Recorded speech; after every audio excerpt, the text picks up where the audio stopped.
अब एक नई सलाह आपको दी गई है कि भाई पाकिस्तान से जरा डर के रहो, उसके पास न्यूक्लियर बम है। ऐसा है, वो ताकत को मैं खुद लाहौर जाकर के चेक करके आया हूं।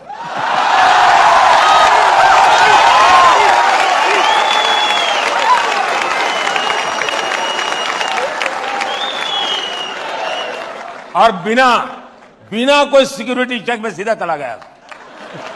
और वहां पर एक रिपोर्टर रिपोर्ट कर रहा था, अल्लाह तौबा, हाय अल्लाह तौबा, ये बिना वीजा कैसे आ गए।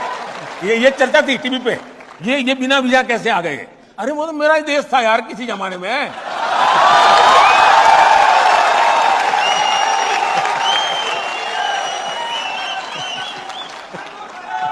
पहले मोदी जी हम लोग परेशान रहते थे पाकिस्तान से, यहां आए मार के चले गए, यहां आए मार के चले गए, फिर सर्जिकल स्ट्राइक हुआ, एयर स्ट्राइक हुआ।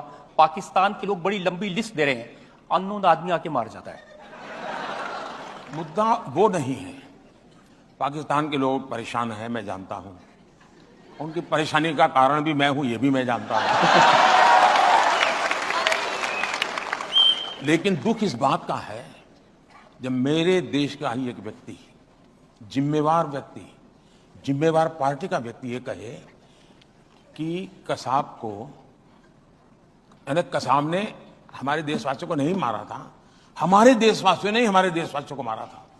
पाकिस्तान की फेवर में, कसाब की फेवर में, मेरे देश के एक पार्टी जो सालों तक सत्ता में रही है, जब 26/11 हुई तब वो पावर में थे, उनकी तरफ से जब ये बयान आ जाए कि ये कोई पाकिस्तान के लोगों ने आतंकवाद नहीं किया था, हिंदुस्तान के लोगों ने किया था, तब जाकर के माथा शर्म से झुक जाता है, बहुत दर्द होता है।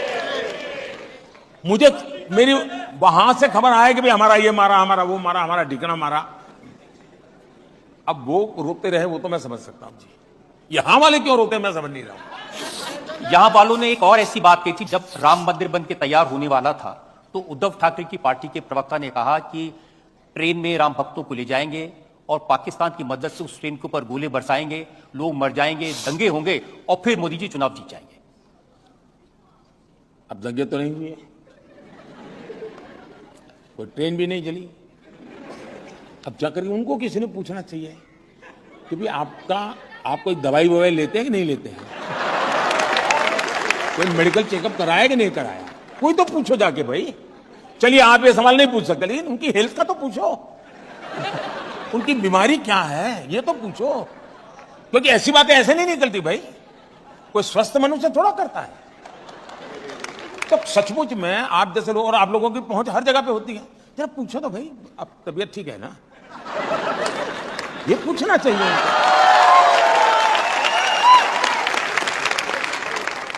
हम क्योंकि पाकिस्तान की चर्चा कर रहे थे, वहां के लोग के इंटरेस्टिंग वीडियोस मैंने देखे। जब चंद्रयान उतरा चंद्रमा पर तो उन्होंने कहा कि हम तो ऑलरेडी चंद्रमा पर हैं, गड्ढे हैं, अंधेरा है, बिजली नहीं है, पानी नहीं है। ऐसा है, उनके लिए झंडे पर चांद है तो बहुत कुछ है, मेरे लिए चांद पे झंडा हो वो सब कुछ है।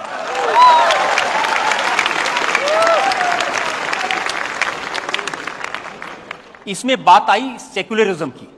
आपने जहां पर हमारा चंद्रयान उतरा उसका नाम शिव शक्ति स्थल रख दिया।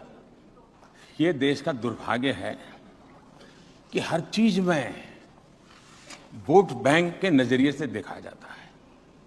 कोई मुझे कहे कि शिव शक्ति से इतराज क्या है जी, इस सृष्टि के नियंता है।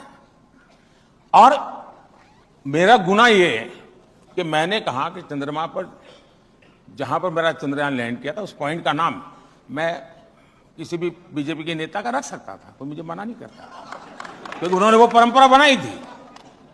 लेकिन मैंने वैसा नहीं किया, मैंने शिव शक्ति रखा। तो वो इनके दिमाग पर ऐसा उसका असर था, बोल तो पाए नहीं, लेकिन बाद में कोई 1 साल के बाद उन्होंने बयान दिया कि हिंदू में जो शक्ति है ना, मैं उस शक्ति को नष्ट कर दूंगा। अब वो मुझे पता है यार, उस दिन का जहर वहां तक पड़ा हुआ है, लेकिन उनको मालूम नहीं है कि मैंने शिव और शक्ति दोनों बोला है, और शिव में जहर पीने की ताकत भी तो बहुत होती है।